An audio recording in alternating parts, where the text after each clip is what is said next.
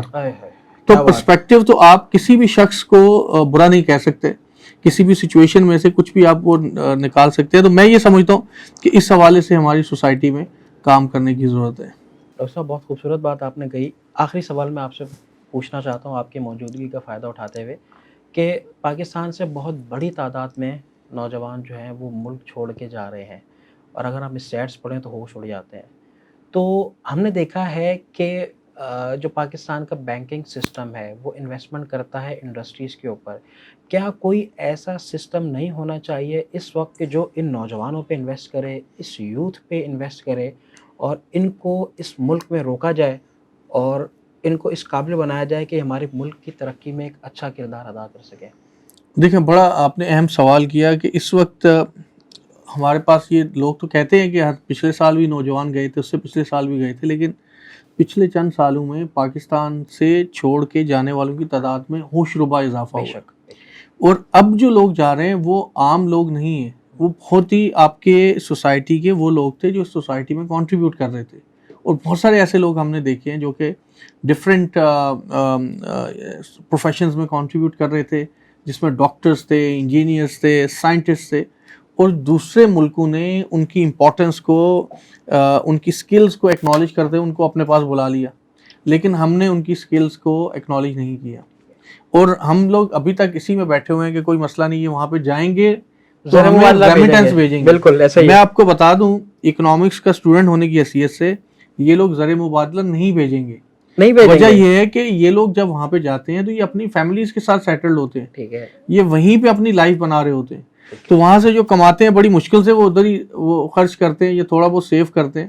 اس کے بعد وہ زر مبادلہ کہاں پہ بھیجیں گے؟ زر مبادلہ تو وہی بیچارہ مزدور بھیجتا ہے جو کہ سعودی عرب جا رہا ہے یا دبئی میں جا رہا ہے، وہاں پہ مزدوری کر رہا ہے، پوری فیملی ادھر ہے، تو وہ آپ کو ریمیٹنس بھیجتا ہے. یہ جو آپ کی مائگریشن ہو رہی ہے، جو لوگ جا رہے ہیں، ان سے امید آپ مت رکھیں، کیونکہ یہ پوری فیملیز شفٹ اور یہ ایک پڑھا لکھا طبقہ ہے، کریم ہے، دیسی زبان میں بولتے ہیں کریم کلاس ہے، یہ ایلیٹ کلاس ہے.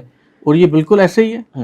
اور لیکن ہمیں اس کی فکر نہیں ہے. ہم لوگ اسپیشلی گورنمنٹ لیول پہ اس کی کوئی کسی کو فکر نہیں ہے، لوگوں کو کسی کو پرواہ نہیں ہے کہ جا رہے ہیں تو جا رہے ہیں. لیکن یہ بہت بڑا لاس ہے، اور آنے والے چند سالوں میں اس کا احساس ہوگا گورنمنٹ کو بھی اور ہمارے معاشرے کو بھی.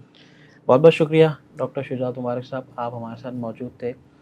ناظرین، ہم نے کوشش کی ہے کہ ہم ان باتوں پہ ڈسکس کریں، ان چیزوں کو ڈسکورس کریں جو کہ عموماً ہمارے معاشرے میں جن موضوعات پہ بات نہیں کی جاتی، کہ ایجوکیشن سسٹم ہو، کیریئر کاؤنسلنگ ہو، یا پھر یوتھ ڈیولپمنٹ ہو.